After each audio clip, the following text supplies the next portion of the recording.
যারা দিনের পর দিন ঢাকা অবরুদ্ধ রেখে, যারা লড়াই করে রক্ত দিয়ে এই গণ অভ্যুত্থান সফল করেছে, তাদের কথা আমি আমার সাধারণ মানুষের সারিতে ফেলতে পারি না। আমার কাছে মনে হয় তারা অলৌকিক এক বার্তা নিয়ে এসেছে, এক অলৌকিক শক্তি তাদের মধ্যে ভর করেছিল বলেই আমরা বিজয়ী হতে পেরেছি। প্রিয় ভাই বন্ধুগণ,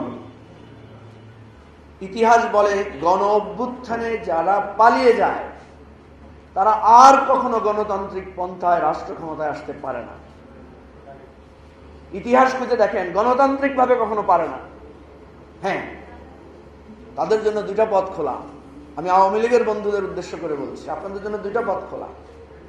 একটা হচ্ছে উপলব্ধি করা, ভুল বোঝা, আপনাদের নাম বদলান, আপনাদের রাজনীতির নীতি বদলান, নতুন করে পরিশুদ্ধ হয়ে আবার গণতান্ত্রিক রাজনীতিতে আসেন,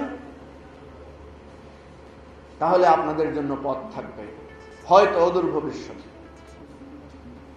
অথবা আপনাদের জন্য আরেকটা পথ খোলা, সেটা হচ্ছে গুপ্ত রাজনীতি করা, সেটা হচ্ছে সন্ত্রাসবাদের আশ্রয় নেওয়া, যেটা লক্ষণ দেখতে পাচ্ছি আমরা।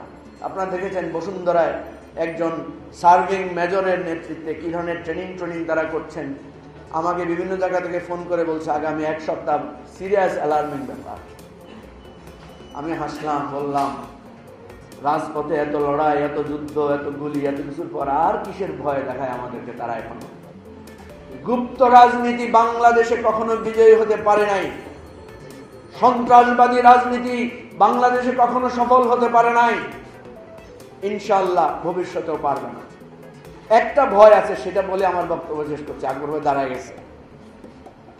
একটা ভয় আছে, সেটা হচ্ছে মানবতাবাদী গণতন্ত্রীরা যখন ভুল করে, যখন ত্রুটি করে, তখন বিচ্যুতি করে, তার ফাঁক দিয়ে সন্ত্রাসবাদীরা আবার ঢালপালা মেলার সুযোগ পায়। আমি কিন্তু সেটার লক্ষণ দেখতে পাচ্ছি। আপনারা দেখবেন প্রয়োজনে বিএনপি জামাত খুব দ্রুত ঐক্যবদ্ধ হয়ে যায়, একেবারে মাখামাখি সরকার গঠন, এক মার্কায় নির্বাচন। আরে বাবা, এত দোস্তি। আবার হঠাৎ করে দেখা যায় ওনারা খুব বিরোধী লিপ্ত হয়ে যায়, একজন আরেকজনকে চাঁদাবাজ, রাজাকার ডাকতে মুহূর্ত বিলম্ব করে না। এগুলো হচ্ছে খারাপ লক্ষণ, এগুলো হচ্ছে আমাদের বিভক্তির বীজ, এগুলো হচ্ছে আমাদের আগামী দিনের সন্ত্রাসবাদী রাজনীতি আবার প্রসারিত হওয়ার সুযোগ।